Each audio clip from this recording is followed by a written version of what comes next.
Good morning, my dear pupils. How are you today? So I hope you and your families are doing well. Well, welcome to history class. Well, we go ahead with Unit 7, Renaissance and Reformation. In this chapter, next slide, we're going to study the Renaissance art, the art style that takes place during the modern ages. You remember we study for the early Middle Ages the Romanesque art style. We study in the high Middle Ages Gothic style, and then the art, a style that matches with the modern ages, is the Renaissance style. Yes, Renaissance. Next. We see that the Renaissance art starts or appears in Italy. Italy. Why in Italy and not in any other place? In Italy because you remember you studied in the first year, in the last year, the Roman art in the ancient ages, yes? So people in Italy, they still had there and they still could go to the streets and see there all the ancient monuments, the Colosseum, the Roman temples, the sculptures, the Pantheon, all the ancient culture survived, and the ancient culture was there, and everybody could see the monuments that were inspiring the modern ages, that were inspiring the humanism, and also are the models for the Renaissance art. Yes? So, the first center is Florence. You have already investigated a little about Lorenzo Medici. Yes, the Medici family, a family that supported the artist, a very important patron's family. And then we're going to see later Lorenzo Medici photograph. He's the one in the left side. In the right side you can see the Pope, Julius II, yes? Because in the 16th century the center is going to be Rome. The popes are going to hire and are going to pay the artist to go to Rome and to decorate it, to make Rome the most important and the most beautiful city, with the construction of the Vatican St. Peter's Cathedral. Okay, next. Here we're going to see the different stages in which we divide the Renaissance art. You can find it also in your book on page 123. So, Renaissance art matches to the 15th and 16th century. The 15th century, we adopt the Italian name for it, the Quattrocento. Quattrocento means in Italian 1400, 1400. That matches to the 15th century. So, take into account and do not forget, Quattrocento is not 14th century. Quattrocento is 1400, that is 15th century. Yes? Take care about this. And then in the next century, the Cinquecento. Cinquecento comes from 1500, 1500. That matches to the 16th century, yes? So Cinquecento is not 15th century, that is 16th century. So these are the two stages we're going to study for the Renaissance art. And then later, you can read there Manierismo, Manierism. Manierism comes from the Italian expression alla sua maniera, alla maniera degli artisti. So, nel suo modo, the artist, then they are free to make the art not following the rules of the Renaissance, based in the Renaissance rules, but alla sua maniera, in their own way, creating their own rules, their own way to create art. Okay, next. So, we are going to see that the artists, here we've got Michelangelo, Leonardo da Vinci, Raffaello Sanzio. Yes, most probably you have already heard about them. I guess they are not unknown for you.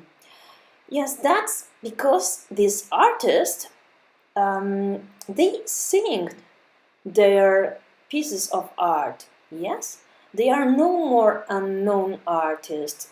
In the Middle Ages, you see, we did not study any name of any artist. In the Middle Ages, we studied that artists were considered only artisans. Yes, no artist. But now, in this moment, in the Renaissance, with the academies, with the universities, these artists are humanists. So they are not only painters or sculptors, they are engineers. They study mathematics, the proportions, they study geometry, they study astronomy. They are incredible, curious people. So they try to study and to understand everything from a scientific point of view.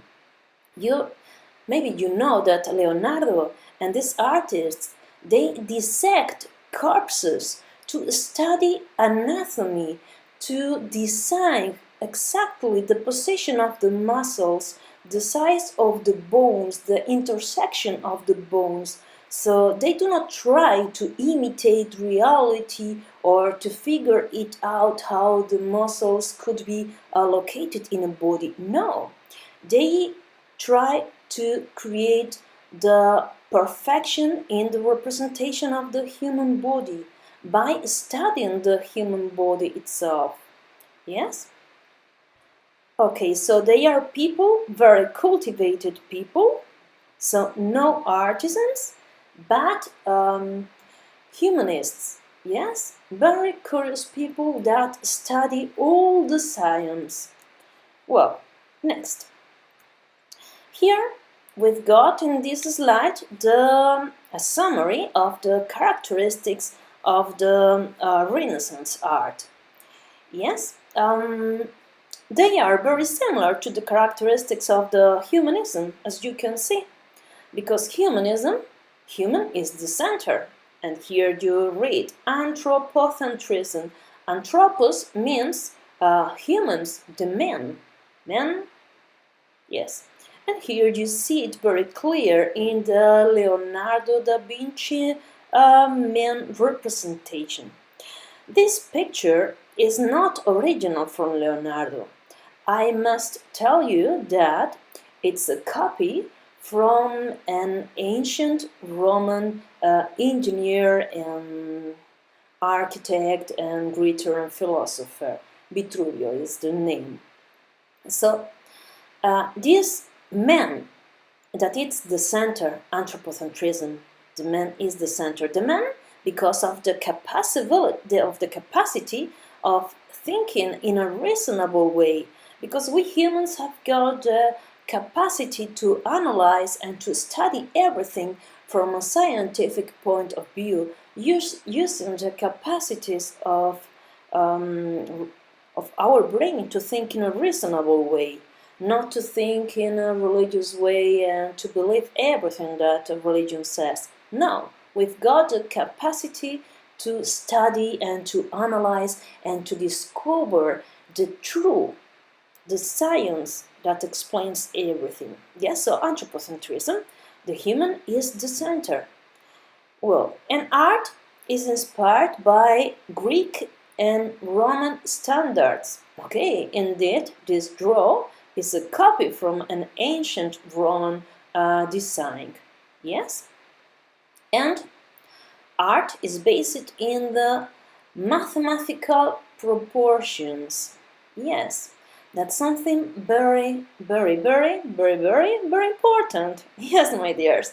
So you see here the man, the navel, the belly of the man is in the center of a square and in the center of a circle, the perfect shapes.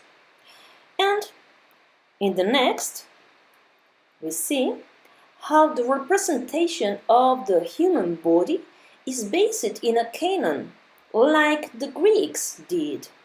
How everything maintains a proportion, how the design of a man is a perfect mathematical design based in proportions. Yes?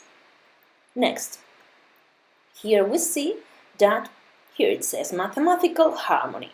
Beauty is the result of the relationship of parts to each other and to the whole. That means, here you see this face. There's a canon. The size of the eyes maintains a mathematical proportion and it's related to the size of the nose and the size of the mouth, and everything is perfectly mathematically calculated. Yes? So that's the concept of beauty for them. The concept of beauty, it's a mathematical concept. Yes? Beauty is the result of the mathematical proportions, and the every part of the body, every size of the part of a body is mathematically proportionately related to the whole and to the other parts. You see how the size in the foot, the size of the nail is related to. So everything is mathematically related. And you see also how the size of the foot is related to the size of a head. Next. Here you see how the concept of beauty is the concept of the mathematical proportions. Yes? And it serves not only for the design of a human body, but also for the design of architecture. In this chapter, we're going to study the Quattrocento architecture, yes? But you can see how the buildings means architecture, are also based in the mathematical proportions and are based in the human mathematical proportions. So it means the human proportions are in the basis of the architecture. Yes? And you see how they, in the Renaissance, they take the golden ratio from the ancient monuments and they apply it in every Renaissance monument. Yes? So, the human proportions serve to create the architecture, the buildings, that are of course based in the Fibonacci series, in the golden ratio. Yes? Good. Then we go ahead next, and we're going to focus on the Quattrocento architecture characteristics. Yes, here it says rational space. So everything is based in mathematics. Mathematics is everything, is what serves to create everything. If something has got no perfect mathematical proportions, then that's not beauty.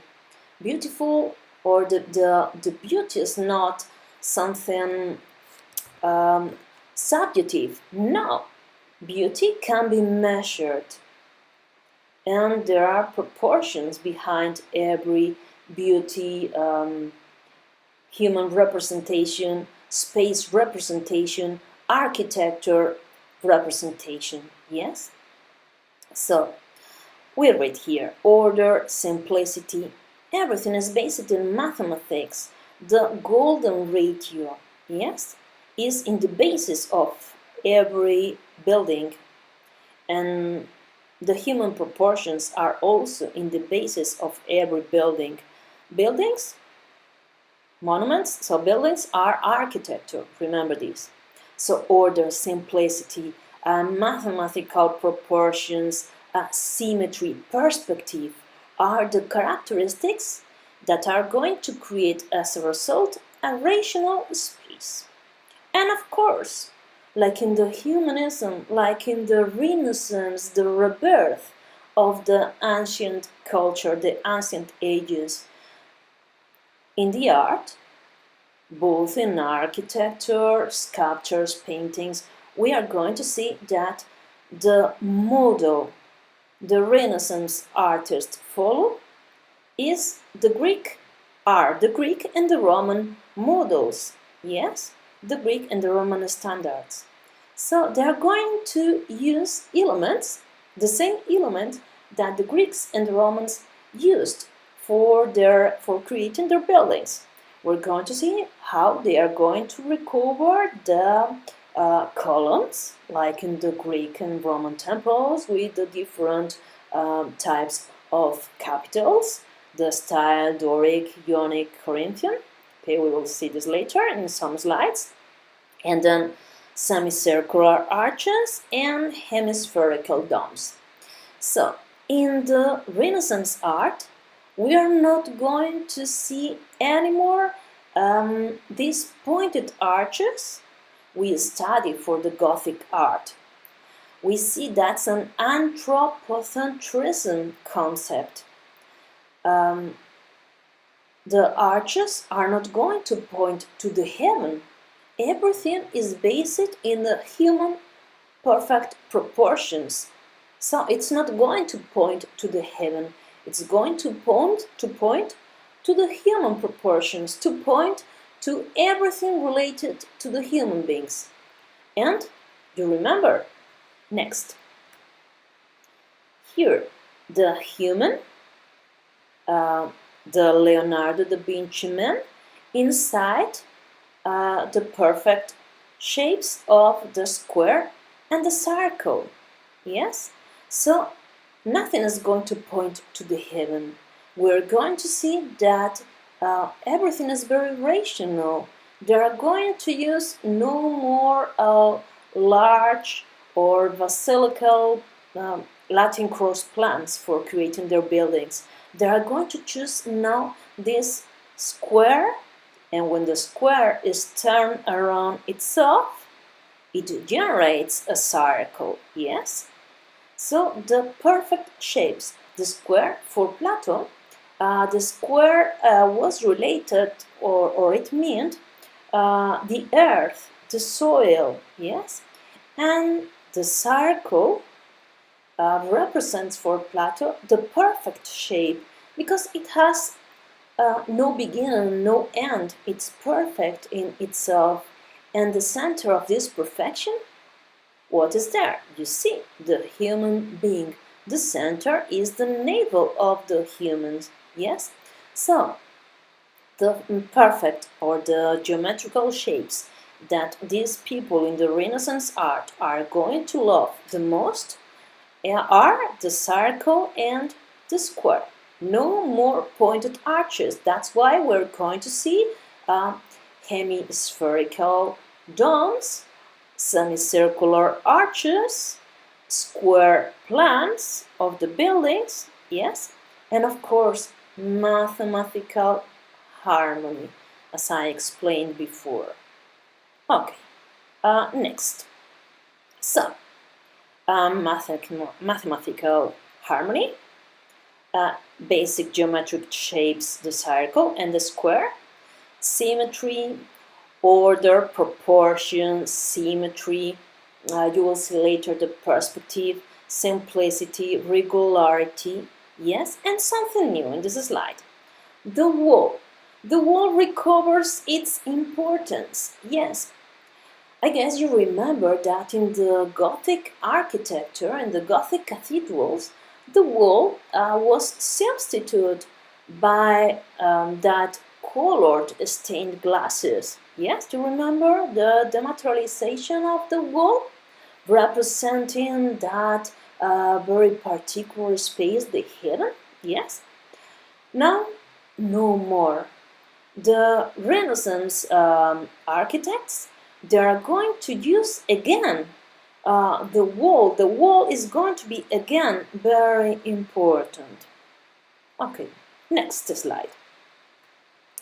Here you see one of a very important example. Yes, that's the Patsy Chapel. That's okay. Doesn't matter what it is. But here you see in blue, we can distinguish that the architecture is composed or is based in a square that acts as the canon that repeats itself. You see the space that is the rectangular space is composed by two squares, and the squares in blue are divided into four smaller squares. And everything, so that's the mathematical proportion, yes? So everything is based in mathematics. And this mathematics, the sides of these squares is all, of course, based on human proportions. And here you see also the semicircular arch, yes? And in the upper part, it's also a dome. Well, next. Here you see as it looks like in reality. Here you see the semicircular arches and everything in proportion. And it's also nice because we can compare this Renaissance architecture with the tower that it's close to it. You see the pointed arches? How different looks it like, and so you can see the contrast. Yes? And in the next slide, you see an ancient Roman triumphal arch. Yes? Those that were still in the streets in Italy and serve as model, ancient age monuments, serving as model for the Renaissance art. Okay, in the next, you see how similar they are. Yes, the semicircular arches, the columns. Yes, you see? Well, next. This one, we see the symmetry, order, simplicity, yes, the ancient columns. You see in blue how the architects in the Renaissance art, they try to use the geometrical sense. They study geometrics, they study mathematics, the proportions, and they try to represent the perspective, these diagonal lines that make the eyes to focus or to point to the bottom. Yes? So a sense of deepness. Well, so simplicity, order, proportion, symmetry, perspective, these are the most important characteristics. And then, in this photo, we see the sustaining elements. As sustaining elements, they are going to use as models also the ancient Greek and Roman columns, like this one here. Next. You see this picture better, bigger. You see, it looks like the ancient columns. Here we see the scrolls, so not exactly like the Roman columns, but based on them. And of course, the semicircular arches, nothing pointing to the heaven. Yes, the center is the human being. So semicircular arches. The circle, the perfect shape. So semicircle. Good. Next. Here you see that's the courtyard, and you see the rhythm, the very beautiful and very beautiful rhythm that creates these fine columns. I guess they are with volutes, with scrolls, the Ionic ancient Greek style, with the semicircular arches. Yes, but I want you to see also in the upper part over the windows, you see there's a triangular pediment. Yes, very similar or inspired in the pediments of the Greek and Roman ancient temples. Okay, next. Here, these pictures are not Renaissance art, are not Renaissance architecture, are Roman and ancient Greek temples. You see here the columns that the Renaissance artists imitate, the Doric, the Ionic with the scrolls, and the Corinthian style with the acanthus leaves. And you see also here, do you see the triangular pediment? Yes, and the use of the columns, yes, very important. So, again, you can see how the Renaissance art imitates or is based in the ancient Roman and Greek monuments. Next. Okay, that's the courtyard of the palace. Again, we see the use of the columns and the semicircular arches, and here you see, okay, it's not very easy to see, but trust me, this is in the capital. There are the scrolls and the acanthus leaves, yes? So that's based in the ancient Roman style. Next. Well, we have been studying the sustaining elements, but what do they sustain? Well, here normally we see here how or the ways they used to cover the buildings. So we see the dome, hemispherical domes, so the half of a sphere, the perfect shape, yes. Or in the center we see a flat roof. We see also, remember, the perspective, the symmetry, the order, proportion. Beauty is proportions, mathematical proportions, yes? But in this case we focused on the flat roof. And in the picture, in the right, we see a varral vault. Do you remember?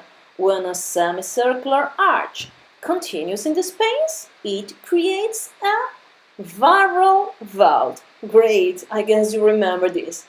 From the Romanesque art. And the Romanesque takes this from the Roman art. Yes?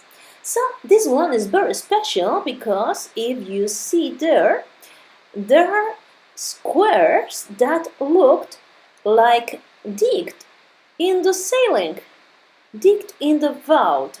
These squares, we name this in Spanish casetones, in English coffered. Yes, so that's a varral coffered vault, bóveda de casetones. Yes, these squares that are digged in the ceiling are the casetones, coffered vault.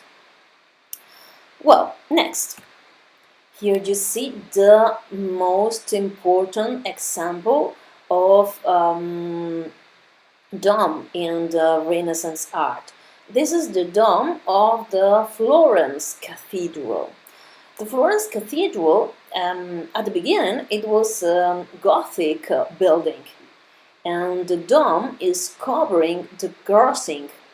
You remember when the central nave crosses with the transept? That's the crossing. And to cover the crossing, here we've got a dome, but not a pointed dome.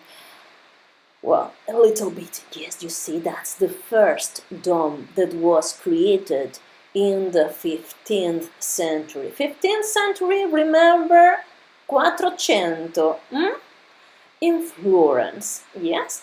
So, they recovered the use of a dome, but the point in this cathedral is that the space to cover was extremely large, so no architect in the height Middle Ages was able to cover such an enormous, tremendous distance. Yes, it was only in the Renaissance when the architects, are going to look back to the Romans architecture. Next slide. In Rome, yes, and they are going to observe and make something so gorgeous as the Romans did for the Pantheon in Rome. You see, the Pantheon in Rome, one of the parts of the building is also an enormous, tremendous, super large dome. You see in the right the sphere in blue, the perfect shape, the circle or the sphere, yes? So the people in the Renaissance take as a model the Pantheon in Rome to create a dome for the cathedral in Florence. And they also observe here in the Pantheon's Rome these squared shapes digged in the dome. Yes, this covered, that's also covered dome. The decoration they used to for the sailings is also inspired in Rome. Do you see? Good. So, people in Italy gets or tries to imitate or assumes the technical innovations of the Romans and the Greeks, and they're going to use it again. Yes, so they look back to the ancient culture. They get their inspiration in the elements that the Greeks and the Romans used. So that's the hemispherical domes, the columns, the ancient capitals, the Doric, Ionic, Corinthian. So, and everything next, maintaining the human proportions, everything based in mathematics, order, symmetry, harmony. The beauty, remember, is not something subjective. Beauty is based in a mathematical concept. Well, I hope everything was clear, and I also hope you enjoyed this class. and okay, till now, that was the Quattrocento architecture. The next chapter we will study the Cinquecento, that is the architecture in the 16th century. So,